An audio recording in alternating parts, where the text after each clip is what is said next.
أعوذ بالله من الشيطان الرجيم. بسم الله الرحمن الرحيم. ياسين والقرآن الحكيم إنك لمن المرسلين على صراط مستقيم تنزيل العزيز الرحيم لتنذر قوما ما أنذر آباؤهم فهم غافلون لقد حق القول على أكثرهم فهم لا يؤمنون إنا جعلنا في أعناقهم أغلالا فهي إلى الأذقان فهم مقمحون وجعلنا من بين أيديهم سدا ومن خلفهم سدا فأغشيناهم فهم لا يبصرون وسواء عليهم أأنذرتهم أم لم تنذرهم لا يؤمنون إنما تنذر من اتبع الذكر وخشي الرحمن بالغيب فبشره بمغفرة وأجر كريم إنا نحن نحيي الموتى ونكتب ما قدموا وآثارهم وكل شيء أحصيناه في إمام مبين۔ سورہ یاسین کے بہت فضائل ہیں، بہت عظیم الشان صورت ہے۔ اس کے فوائد دنیا میں بھی ہیں اور آخرت میں بھی ہیں۔ دنیا کے نفع بھی ملتے ہیں، آخرت کے نفع بھی ملتے ہیں۔ کل کچھ فضائل سنائے تھے، کچھ فضائل اس کے اور ہیں۔ حضرت ام درداء رضی اللہ تعالیٰ عنہ نبی کریم صلی اللہ علیہ وسلم کا یہ ارشاد نقل کرتی ہیں کہ جس میت کے پاس یاسین شریف پڑھی جائے اللہ تعالیٰ اس پر آسانی کر دیتے ہیں۔ اور حضرت اماں عائشہ رضی اللہ تعالیٰ عنہ فرماتی ہیں کہ آپ علیہ السلام نے ارشاد فرمایا، قرآن مجید میں ایک صورت ایسی ہے جو اپنے پڑھنے والوں کے لیے قیامت کے دن سفارش کرے گی۔ یہی بات کچھ اور صورتوں کے بارے میں بھی آئی ہے، سورہ ملک ہے، الف لام میم سجدہ ہے، اس کے بارے میں بھی ہے۔ پڑھنے والوں کے لیے سفارش کرے گی، اور جو صرف اس کو سنتا ہے، جو سورہ یاسین کو صرف سنتا ہے تو سنتے ہی اس کی بخشش ہو جاتی، اس کے گناہ معاف ہو جاتے۔ اور اسی حدیث میں آپ علیہ السلام نے یہ بھی فرمایا کہ اس صورت کا نام تورات میں معمہ ہے۔ کل میں نے منعمہ کہا تھا، منعمہ نہیں، معمہ۔ اس صورت کا نام معمہ ہے، اس لیے کہ معمہ یعنی عام کرنے والی۔ معمہ اس لیے کہتے ہیں، اس لیے کہ یہ صرف دنیا کا نفع نہیں دیتی، دنیا کا نفع بھی دیتی ہے، آخرت کا نفع بھی دیتی ہے۔ دنیا میں اس کے ذریعے سے خیریں ملتی ہیں، اور اس کی تلاوت سے آخرت کی ہولناکیوں سے حفاظت ہوتی ہے۔ اور اس صورت کے آپ علیہ السلام فرماتے ہیں اس صورت کو دافعہ بھی کہتے ہیں، اس صورت کو قاضیہ بھی کہتے ہیں۔ صحابہ نے کہا وہ کیسے یا رسول اللہ، دافعہ کیسے ہے؟ فرمایا یہ اپنے پڑھنے والے سے ہر برائی کو دور کرتی ہے، یعنی گویا یہ جو صورت ہے یہ اپنے پڑھنے والے کے لیے گویا گارڈ بن جاتی ہے، کسی برائی کو اس کے قریب نہیں، کسی مصیبت کسی پریشانی کو اس کے قریب نہیں آنے دیتی۔ اور قاضیہ بھی ہے کہ اس کی برکت سے پڑھنے والے کی اللہ تعالیٰ ساری ضرورتیں پوری فرماتے ہیں۔ خصوصاً یہ تو حدیث کی بات ہو گئی، ایک اور حدیث میں آتا ہے کہ من قرأ سورۃ یاسین فی صدر النہار قضیت حوائجہ، جو دن کے شروع میں یاسین پڑھ لیتا ہے اللہ تعالیٰ اس کے دن کے سارے کام کر دیتے ہیں۔ اس لیے پرانا معمول چلا آ رہا ہے ہمارے ہاں کہ دکاندار دکان پہ جا کے صبح سورہ یاسین پڑھتا ہے، چھابڑی والا چھابڑی پہ سورہ یاسین پڑھتا ہے، اور جو بیچارے پڑھ نہیں سکتے انہوں نے لٹکا دی ہے یاسین شریف وہاں پہ، صبح کو جا کے اس پہ کپڑا مار دیتے ہیں۔ تو یہ یہاں سے ہے، بے اصل نہیں ہے۔ اور ایک عجیب حدیث ہے علامہ قرطبی نے لکھی ہے، رات میں نے پڑھی۔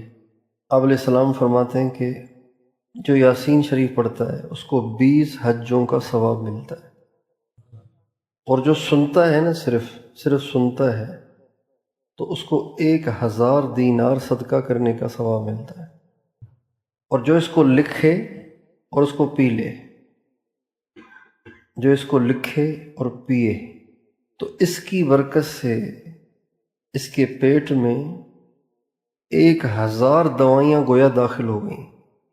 ادخلت جوفہ 1000 دواء و1000 نور و1000 یقین و1000 رحمت و1000 رأفت و1000 ہدی۔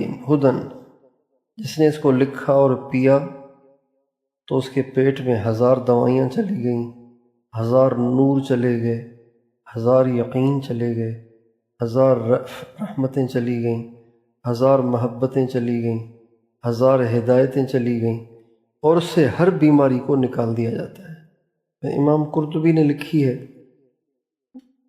بظاہر فضائل سے لگتا ہے کہ اس میں کلام ہوگا محدثین کو، اور آپ علیہ السلام کا ارشاد ہے کہ جنت میں لوگ جب جائیں گے نا تو جنت میں صرف 2 سورتوں کو جنت والے پڑھا کریں گے، ایک سورہ طٰہٰ، ایک سورہ یاسین، یعنی یہ یاسین جنت میں بھی ساتھ رہے گی۔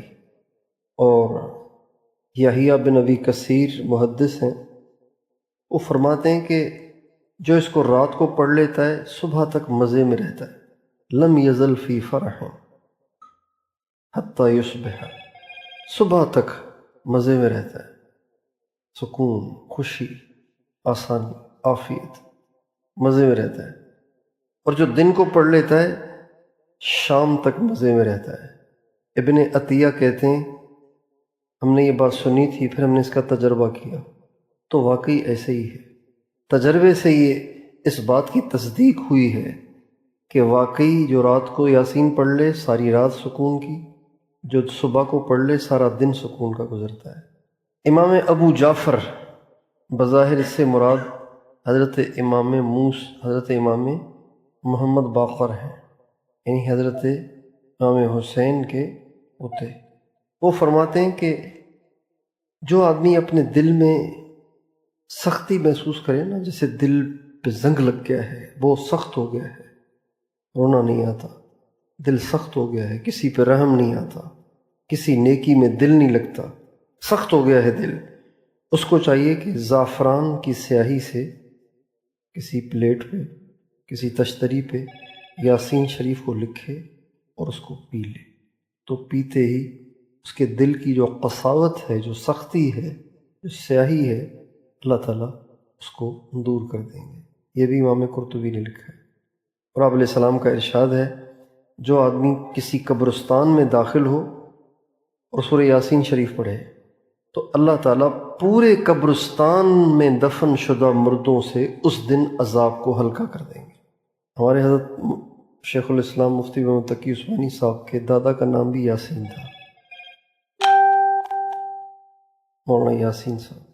حضرت مفتی شفیع صاحب تفسیر لکھ رہے تھے معارف القرآن، جب سورہ یاسین پہ پہنچے، ابھی سورہ یاسین آج مثلاً شروع کرنی ہے تو آج ہی ان کی وفات کا دن بھی تھا۔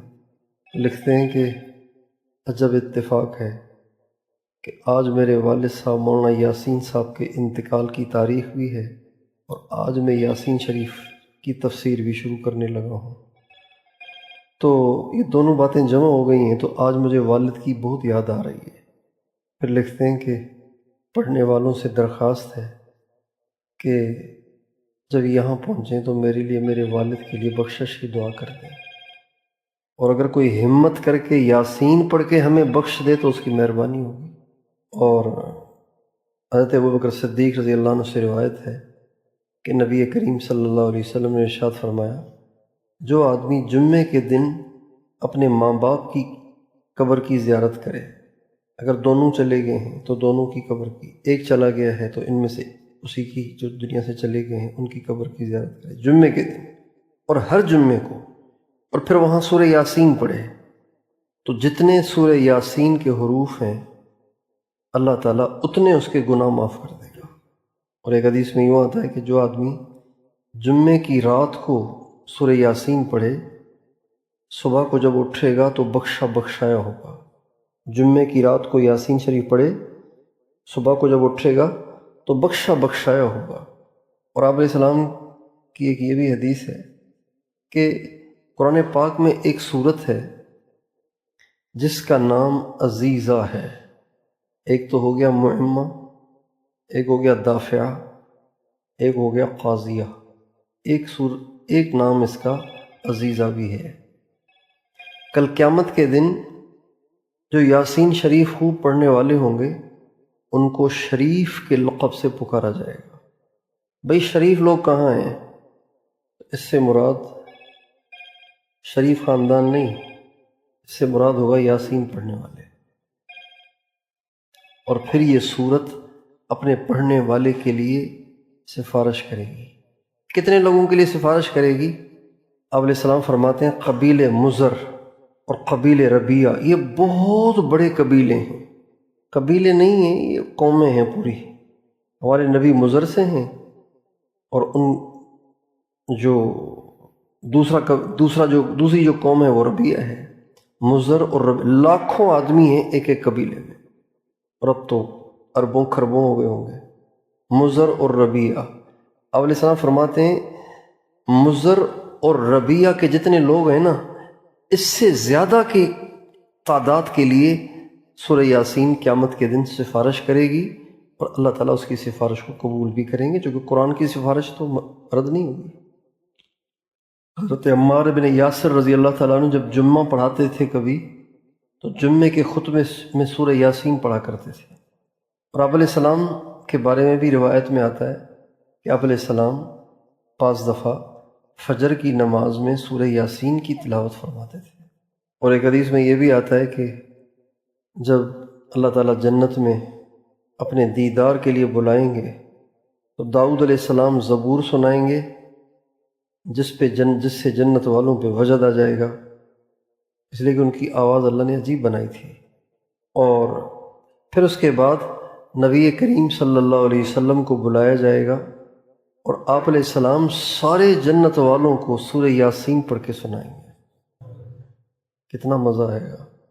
اس کے بعد پھر خود اللہ سورہ انعام پڑھ کے سنائیں گے، خود اللہ۔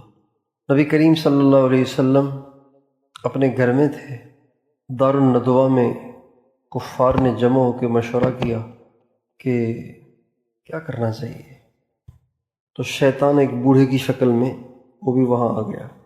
ایک نے کہا کہ جلا وطن کر دو یہاں سے، یعنی کہ جہاں جائے گا دین پھیلائے گا، ہم تو چاہتے ہیں کہ اس کا دین ختم ہو، کہیں بھیجیں گے تو یہ تو اور پھیلے گا۔ دوسرے نے کہا قید کر دو۔ تو یہ جو شیطان بوڑھے کی شکل میں آیا تھا اس نے کہا میں ایک مشورہ دوں؟ ہاں بتاؤ۔ کہ میرا مشورہ یہ ہے کہ تم جتنے بیٹھے ہو نا یہ سارے مل کے اس پہ حملہ کرو۔ تم عرب کے بڑے بڑے قبیلوں کے لوگ بیٹھے ہوئے ہو سردار، جب تم سارے کٹھے مل کے حملہ کرو گے نا تو اس کا جو خاندان ہے تم سب سے تو نہیں لڑ سکے گا نا، بھئی 100 اونٹ دینے پڑیں گے، دے دینا، جان چھوٹ جائے گی۔ یہ اس نے مشورہ دیا، یار یہ زبردست بات ہے، اتنا اچھا مشورہ دیا ہے، چونکہ بنو عبد المطلب اور بنو ہاشم بنو عبد مناف یہ پورے عرب سے تو لڑ نہیں سکتے کوئی، اور اس کے علاوہ اور کوئی صورت ہی نہیں ہے۔ کوئی ایک مارے گا تو اس کو مار دیا جائے گا قصاص میں، لیکن سب کو تو نہیں ماریں گے، لہذا دیت دینی پڑے گی، تو 100 اونٹ دے دیں گے، سارا عرب 100 اونٹ دے تو کیا مسئلہ ہے۔ چنانچہ یہ سارے تلواریں لے کے جمع ہو کے آ کے ہمارے نبی کے دروازے پہ کھڑے ہو گئے۔ جبرائیل علیہ السلام نے آپ کو بتا دیا کہ یا رسول اللہ آ گئے سارے، آپ کے دروازے پہ تلواریں لیے۔ اس موقع پہ اللہ تعالیٰ نے سورہ یاسین کو نازل کیا۔ ہمارے نبی یاسین شریف کو پڑھتے ہوئے باہر نکلے اور آپ نے مٹی اٹھائی اور پھینکی، اللہ تعالیٰ نے ان کے سروں میں ڈال دی، مٹی ان کے سروں میں ڈال دی، ان کی آنکھوں کو اندھا کر دیا، اور سرکار آرام سے گزر کے نکل گئے۔ یاسین شریف، یاسین، سعید بن جبیر رحمۃ اللہ علیہ فرماتے ہیں کہ یہ اللہ کے نبی کا نام ہے۔ امام مالک فرماتے ہیں کہ یہ اللہ کا نام ہے، لیکن اصل بات یہ ہے کہ یہ حروف مقطعات ہیں، اس کا مطلب صرف اللہ جانتے ہیں۔ الف لام میم حامیم عین سین قاف الف لام را، یہ سارے حروف مقطعات کہلاتے ہیں۔ اس کا مطلب صرف اللہ جانتے ہیں۔ اس امت میں کچھ علماء ایسے گزرے ہیں کہ جن کو اللہ تعالیٰ نے اس کا مطلب سمجھایا اور سجھایا، اور انہوں نے اس کے مطالب بیان کیے اور ان کو اللہ نے سمجھائے اور بتائے۔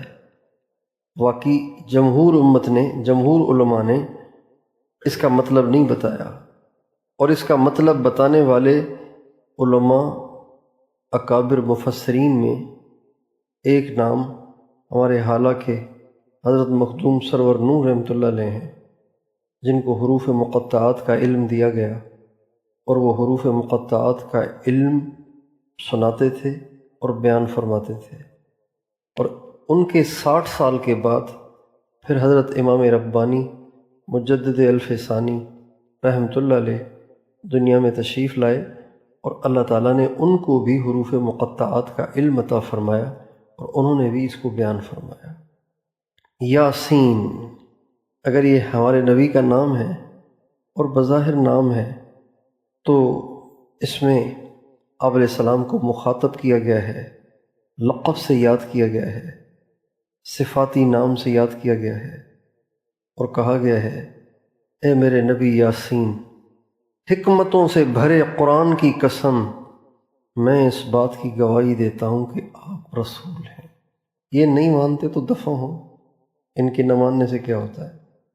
میں گواہی دیتا ہوں، چونکہ حضور کو جب جھٹلانے والے بہت زیادہ جھٹلاتے تھے تو آپ پریشان ہوتے تھے۔ جب سچے کو جھوٹا کہا جائے تو وہ بہت پریشان ہوتا ہے، دل پہ لے لیتا ہے آدمی، ڈپریشن میں چلا جاتا ہے آدمی۔ نبی کریم صلی اللہ علیہ وسلم کو جب بہت زیادہ جھٹلایا جاتا تھا تو آپ دل گیر ہو جاتے تھے، پریشان ہو جاتے تھے۔ اب میں کیا کہوں ان کو؟ ساری زندگی میری ان کے سامنے ہے، اتنے معجزات دکھا دیے، ایسا کلام سنا دیا کہ جو یقیناً اللہ کا کلام ہے۔ اگر یہ مخلوق کا کلام ہے تو پھر یہ سارے عرب کے اتنے بڑے بڑے فصحاء بلغاء پھر یہ بنائے نا، اس جیسی ایک آیت بھی نہیں بنا سکتے، پھر کیوں نہیں مانتے یہ کیوں مجھے جھوٹا کہتے ہیں؟ ساری زندگی میں نے جھوٹ نہیں بولا، کسی انسان کے بارے میں جھوٹ نہیں بولا، تو میں اللہ کے بارے میں کیوں جھوٹ بولوں گا؟ یہ سوچ سوچ کے حضور پریشان ہوتے تھے۔ تو اللہ تعالیٰ اپنے نبی کو تسلی دے رہے ہیں، اے میرے یاسین، قسم ہے حکمتوں بھرے قرآن کی، یہ مانے نہ مانے، میں جو مانتا ہوں کہ آپ مرسل ہیں، آپ پیغمبروں میں سے ہیں۔ اور وہ کہتے تھے بھٹک گیا ہے، جنات کا اثر ہو گیا ہے، گمراہ ہو گیا ہے، معاذ اللہ دماغ پھر گیا ہے، تو اللہ تعالیٰ فرماتے ہیں چھوڑیں ان کو، میں کہتا ہوں کہ آپ سیدھے راستے پہ ہیں، دنیا کے سمجھدار ترین انسان ہیں، اور آپ کسی جن کے بھیجے نہیں ہیں، تنزیل العزیز الرحیم، آپ اس کے بھیجے ہوئے ہیں کہ جو سب سے طاقتور اور سب سے زیادہ رحیم ذات ہے۔ اور کیوں بھیجا ہے؟ لتنذر قوما ما انذر آباؤہم فہم غافلون، تاکہ آپ ان لوگوں کو ڈرائیں جن کے آباء و اجداد کو ڈرایا ہی نہیں گیا، لہٰذا ان کے آباء و اجداد بھی جاہل تھے، یہ بھی جاہل ہیں، وہ بھی غافل تھے، یہ بھی غافل ہیں، تو آپ کو ان کو ڈرانے کے لیے بھیجا ہے، بھیجا ہم نے ہے اور بھیجا ہے، اور ان کو ڈرانے کے لیے بھیجا ہے کہ جن کے آباء و اجداد کو بھی کوئی ڈرانے نہیں آیا۔ عرب نبی کوئی نہیں آئے، اسماعیل علیہ السلام کے بعد کوئی نبی نہیں آیا، ابراہیم علیہ السلام، اسماعیل علیہ السلام، اور پتہ نہیں اس کے 4000 سال کے بعد ہمارے نبی تشریف لا رہے ہیں۔ اتنا بڑا عرصہ گزرا ہے بیچ میں، تو اب بتائیں کتنی غفلت ہوگی، کتنی جہالت ہوگی۔ ہاں چھوٹے موٹے ڈرانے والے آتے رہے، غیر انبیاء کچھ تعلیمات آئی ہیں، لیکن باقاعدہ نبی نہیں آئے۔ پھر حضور سمجھاتے تھے، وہ مانتے نہیں تھے، تو آپ پریشان ہوتے تھے کہ اب میں ان کو کیسے سمجھاؤں؟ تو اللہ تعالیٰ نے فرمایا لقد حق القول على اکثرهم فهم لا يؤمنون، ان میں سے اکثر پر بات ثابت ہو گئی ہے، لہٰذا اب یہ ایمان نہیں لائیں گے۔ اس لیے آپ پریشان نہ ہو، آپ پیغام پہنچائیں، ماننے نہ ماننے کی فکر نہ کریں آپ، یہ تسلی کے لیے ہمارے نبی کو کہا جا رہا ہے۔ آپ ان کی اب پریشانی چھوڑ دیں، اب یہ ایمان نہیں لائے ہیں، اس لیے کہ بات واضح ہو کر ان کے سامنے آ گئی ہے، اور ان کی مثال اب ایسی ہے جیسے کسی کی گردن میں توق ڈال دیا جائے۔ جب توق ڈال دیا جائے گا تو اس کی گردن جھکے گی؟ بھائی دیکھیں نا، حضرت علی سے کسی نے پوچھا، یہ جو ہے نا فہم مقمحون،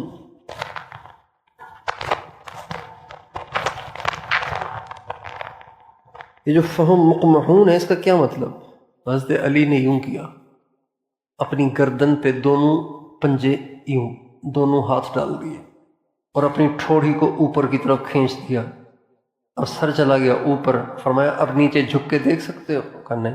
کہا بس یہ مطلب ہے، ان کے گلوں میں توق ڈال دیے ہم نے، ان کے گلوں میں توق ڈال دیے، یعنی اب ان کی مثال ایسی ہے جیسے ان کی گردنیں یوں ہوئی ہیں، اب یہ کیسے جھکیں؟ جھک ہی نہیں سکتے، ان کی گردنوں میں توق ہیں، اور یہ توق ان کی ٹھوڑیوں تک ہے، یہاں تک، یہ اوپر تک یہاں تک آئے ہوئے ہیں، اس لیے ان کی آنکھیں اوپر ہیں، سر اٹھا ہوا ہے، اکڑا ہوا ہے، اور یہ جھک نہیں سکتا۔ فہم مقمحون، اس لیے یہ اب ہدایت پہ نہیں آ سکتے۔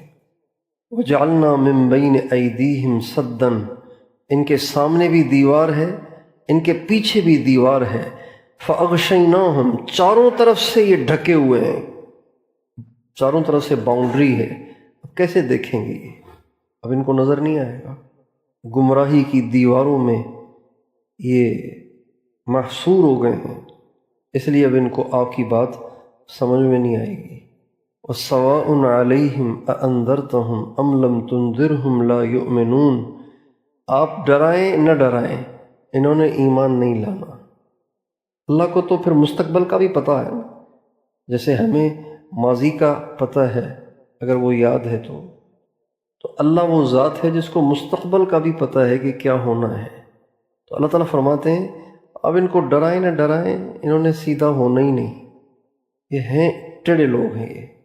مگر اس میں ایک نقطہ ہے کہ اللہ تعالیٰ فرماتے ہیں وَسَوَاءٌ عَلَيْهِمْ، ان کے لیے ڈرانا نہ ڈرانا برابر ہے، اس لیے کہ دلوں پہ مہریں ہیں، نیت ہی نہیں ہے سدھرنے کی، ان کے لیے برابر ہے، آپ کے لیے برابر نہیں ہے۔ اگر کوئی داعی کی بات کو نہ سنے نہ مانے تو جس کو دعوت دی گئی ہے اس کے لیے تو دعوت دینا نہ دینا برابر ہو سکتا ہے، لیکن دینے والے کے لیے برابر نہیں ہو سکتا۔ دینے والا دے گا تو اجر، نہیں دے گا تو اجر نہیں ملے گا، دے گا تو اس کو فائدہ ہوگا، نہیں دے گا تو اس کو فائدہ نہیں ہوگا، فائدے سے رہ جائے گا۔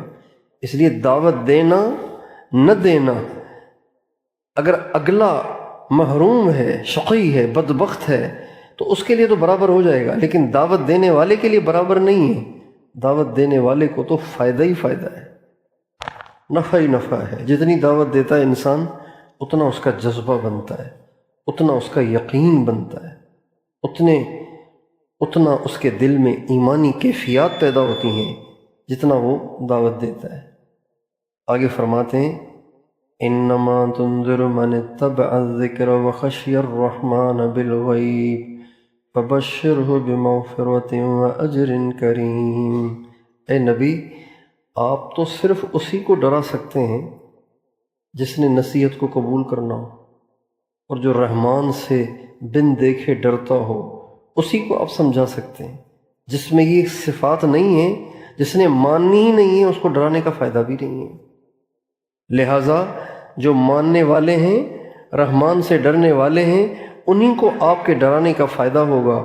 آپ ان کو بشارت دیں کہ اللہ تعالیٰ نے ان کے گناہ معاف کر دیے اور ان کے لیے بڑا عزت والا اجر ہے۔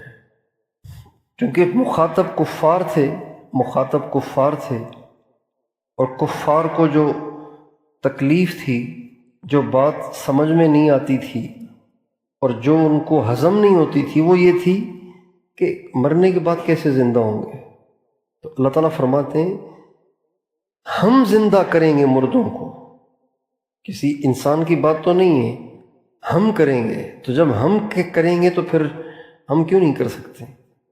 نطفے سے اتنا بڑا انسان بنا دیا، تو پھر ہڈیوں کو دوبارہ انسان بنانا کیا مشکل ہے، اور اس کے اجزاء کو جمع کر کے اس کو کھڑا کرنا کیا مشکل ہے؟